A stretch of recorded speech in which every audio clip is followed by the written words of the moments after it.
जय हिंद साथियों, मैं हरिवंश आपका स्वागत करता हूं आपके अपने चैनल द साइंस कॉन्सेप्ट पर। आज हम फिर से 10 मिनट शो के अंदर एक नई व बेहतरीन टॉपिक पर क्लास लेकर आ गए हैं। यह क्लास आपके लिए इतनी इंपॉर्टेंस रहेगी कि हर परीक्षाओं में, आगामी हर परीक्षाओं में यहाँ से क्वेश्चन पूछा जाएगा। इसलिए यह क्लास आप बेहतरीन तरीके से जो है देखें व समझने का प्रयास करें। आशा करेंगे कि आप बहुत अच्छी तरह समझेंगे और अपनी परीक्षाओं में तहलका मचा देंगे। चलिए इसमें समझेंगे, हम ज्यादा समय खराब नहीं करेंगे बिल्कुल भी, क्योंकि 10 मिनट शो आपके लिए लेकर ही इसीलिए आए हैं ताकि आपको छोटे छोटे पॉइंटों के माध्यम से उन चीजों को बताया जा सके जो क्लास में कंप्लीट नहीं होती। क्लास में थ्योरी बताई जाती है, वहां इस तरह की चीजें नहीं बताई जाती। देखिए हमारा टॉपिक है जीव विज्ञान के आविष्कार व उसके आविष्कारक, अर्थात जीव विज्ञान से संबंधित जो खोजें हुई है उनकी आविष्कार जो हुआ है वो और आविष्कारक। ठीक है भाई, चलिए देखिए यहाँ पर हम कुछ 30 ऐसे खोज आविष्कार लेके आए जिनके साथ में आविष्कारों के नाम भी लिखे हुए हैं। यहाँ से बहुत ज्यादा पूछे जाने वाले क्वेश्चन है। जैसे कि पहला है रक्त परिसंचरण तंत्र की खोज किसने की थी? विलियम हार्वे ने। अर्थात रक्त हमारी बॉडी के अंदर किस तरह से परिसंचरण करता है, घूमता है, उसकी कार्य क्या, उसकी विलियम हार्वे ने। मलेरिया के रोगाणु, ये किसने खोज की थी? इसकी चार्ल्स लावेरान ने। ठीक है भाई। पोलियो के टीके की बात करें तो पोलियो के टीके की खोज जॉन साल्क द्वारा की गई थी। पोलियो ड्रॉप, देखिए टीका अलग होता है, ड्रॉप अलग होता है। टीका होते हैं वो लगाए जाते हैं, ड्रॉप पिलाए जाते हैं। ठीक है भाई। देखिए पोलियो ड्रॉप की खोज वो एल्बर्ट सोबिन ने की थी। अच्छा, गर्भ निरोधक गोलियां, देखिए गर्भ निरोधक गोलियों की खोज पिनकस द्वारा की गई थी। अर्थात गर्भ निरोधक गोलियों का क्या होता है कि जैसे कोई महिला है जिसके गर्भ धारण हुआ है, मान लीजिए वो बच्चा नहीं करना चाहते तो उस जगह पर ये गोलियां जो है काम आती है। हृदय प्रत्यारोपण, ये क्रिश्चियन बर्नार्ड ने किया था। क्रिश्चियन बर्नार्ड ने क्या किया था? हृदय प्रत्यारोपण। हृदय प्रत्यारोपण का मतलब होता है कि किसी व्यक्ति का हृदय खराब हो गया तो उसके दूसरे व्यक्ति का हृदय वहां पर ट्रांसप्लांट किया जा सकता है, और यह सक्सेस हो गया था। विटामिन की खोज जो है फंक द्वारा की गई थी, लेकिन यहाँ पर बुक्स के अंदर आपको कुछ अलग भी मिल जाएगा, क्योंकि देखिए ये है ड्रेसर, मिट गया ये। देखिए इसमें क्या है, जैसे कभी यहाँ पे देखेंगे आप, विटामिन ए की खोज मैकुलन ने की, विटामिन बी की खोज मैकुलन ने की, विटामिन सी की खोज यूजॉक्ट हेलकट ने की, विटामिन डी की खोज हॉपकिंस ने की। अर्थात यहाँ कभी कभी आपको हॉपकिंस भी देखने को मिल जाएगा, तो आपको बिल्कुल भी घबराना नहीं है। कुष्ठ रोग की खोज, रोगाणु जो है उनकी खोज हैंसन द्वारा की गई। हैजा रोग के जो रोगाणु थे उनकी रॉबर्ट कोच द्वारा की गई। टीबी, टीबी जो ट्यूबरक्लोसिस जो होते हैं, टीबी के जो बैक्टीरिया होते हैं, ट्यूबरक्लोसिस माइकोबैक्टीरियम जो होते हैं टीबी के, उनकी खोज रॉबर्ट कोच द्वारा की गई। रेबीज का टीका, देखिए रेबीज के टीके की खोज ल्यू पाश्चर ने की थी। रेबीज जो होता है ये क्या होता है? देखिए रेबीज एक जो वायरस, जो जीवाणु है, सॉरी वायरस नहीं, रेबीज एक जीवाणु होता है जो ज्यादातर है कुत्ते हैं, बिल्ली, कुत्ता बिल्ली है, बंदर है, इनमें पाया जाता है। यह जिस कारण से रेबीज जो है बीमारियां हो जाती हैं, इसकी खोज लुई पाश्चर द्वारा। आगे डिप्थेरिया के जीवाणु की खोज क्लेवस वह बजरनिक ने की थी। एस्प्रिन, देखिए एस्प्रिन जो है वो इसकी खोज ड्रेसर ने की थी। एस्प्रिन आपने देखा होगा दर्द वर्द में लगाई जाती है, गोली है, टैबलेट।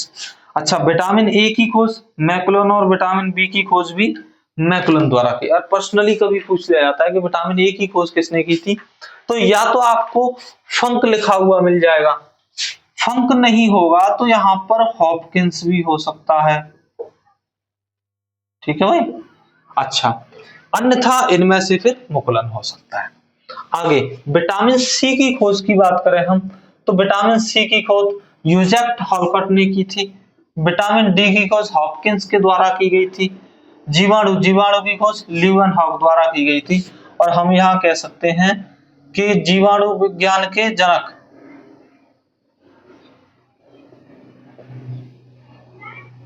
जीवाणु विज्ञान के जनक भी किसे कहा जाता है? लीवेनहॉक को। एंटीजन, एंटीजन की लैंडस्टीनर द्वारा की गई थी, कार्ल लैंडस्टीनर। एंटीजन विशेष रूप से आपको ब्लड वाले उसमें पढ़ा दिया जाएगा कि एंटीजन क्या होते हैं, अर्थात ब्लड में जिस प्रकार की प्रोटीन पाई जाती है उसे ही एंटीजन कहते हैं। जिससे ब्लड में 4 प्रकार के जो है वर्गों में विभाजित किया था, ए बी और ओ। अब इन सब में जो प्रोटीन पाई जाएगी उसे एंटीजन कहेंगे, और जो इसके विपरीत प्रोटीन काम करेगी उसे एंटीबॉडी कहते हैं। ये आपको क्लास में पढ़ा दिया जाएगा। अगर आपको बायोलॉजी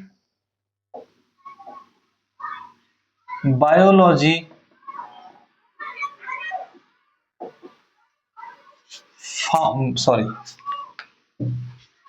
एक सेकेंड, अगर आपको बायोलॉजी का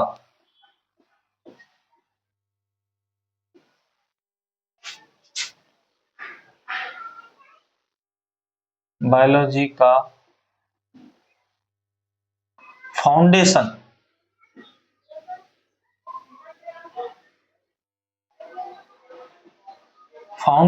बैच पढ़ना है YouTube पर बिल्कुल मुफ्त, तो आपको इसी चैनल पर एक प्लेलिस्ट मिल जाएगी जहां पर आप बायोलॉजी का फाउंडेशन बैच पढ़ सकते हैं, जिसमें अभी कोशिका चैप्टर लगभग खत्म हो गया है। इसके आगे हम उसमें अगला जो चैप्टर है वो पाचन चैप्टर कराएंगे। तो वो चीजें आप चाहें तो बायोलॉजी फाउंडेशन पूरा बेहतरीन तरीके से आप इसी चैनल पर आपको प्लेलिस्ट मिल जाएगी। अगली हम बात करें, देखिए इंसुलिन की खोज बेंटिंग व बेस्ट ने की थी, बहुत ज्यादा पूछे जाने वाला। डीडीटी, इसको ट्रिपल वैक्सीन भी कहते हैं, पॉल मूलन ने की थी, क्योंकि यह डिप्थेरिया और तुम्हारा टेटनिस और तीसरी और डिप्थेरिया, जिनमें कैलिफॉर्म में 3 जो है उसमें लगाया जाता है, 3 बीमारियों में, डायरिया, टेटनिस ऐसे करके। अच्छा, आरएनए, देखिए आरएनए होता है राइबोन्यूक्लिक एसिड, इसकी खोज आर्थर बर्ग व वाटसन ने की थी। डीएनए की खोज वाटसन व क्रिक, वैसे इन्होंने मॉडल दिया था, खोज कार्लबर्ग ने की थी, लेकिन अगर खोज में भी मिल जाए तब भी आपको यही लगानी है।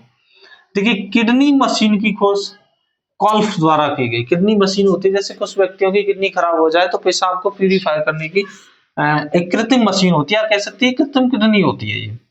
अच्छा, ओपन हार्ट सर्जरी, यह वॉल्टन लिलेहल द्वारा की गई थी। होम्योपैथी चिकित्सा हैनीमैन द्वारा की गई थी। अच्छा, टीका लगाना, इसकी खोज एडवर्ड जेनर के द्वारा की गई थी। स्टेथोस्कोप रेने लेनक के द्वारा। स्टेथोस्कोप आपने देखा होगा, उनके डॉक्टर्स के जो है उसमें होता है ये, जिससे टेम्परेचर वगैरह चेक कर लेते हैं। अच्छा, आगे प्रथम परख नली शिशु, ये एस एडवर्ड द्वारा। और टेरामाइसिन इंजेक्शन जो होता है वो फिनले। टेरामाइसिन इंजेक्शन जो होता है यह एक्टिव लाने के लिए ज्यादातर पशुओं में यूज किया जाता है। इस तरह से इसमें जो है खोजों के बारे में हमने लगभग 30 खोजें बताई है। मैं कहता हूँ परीक्षा के माध्यम से यही है, अगर इसकी और भी होंगी तो हम 10-15 खोज और लेकर आ जाएंगे बायोलॉजी से ही संबंधित, फिर आपका क्वेश्चन कहीं नहीं रहेगा, वो अगली किसी वीडियो में आपको बता दिया जाएगा।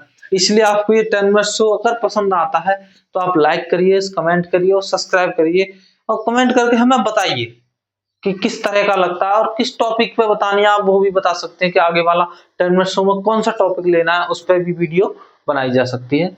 चलिए, 10 मिनट शो में आपका बहुत बहुत धन्यवाद। जय हिंद, जय भारत।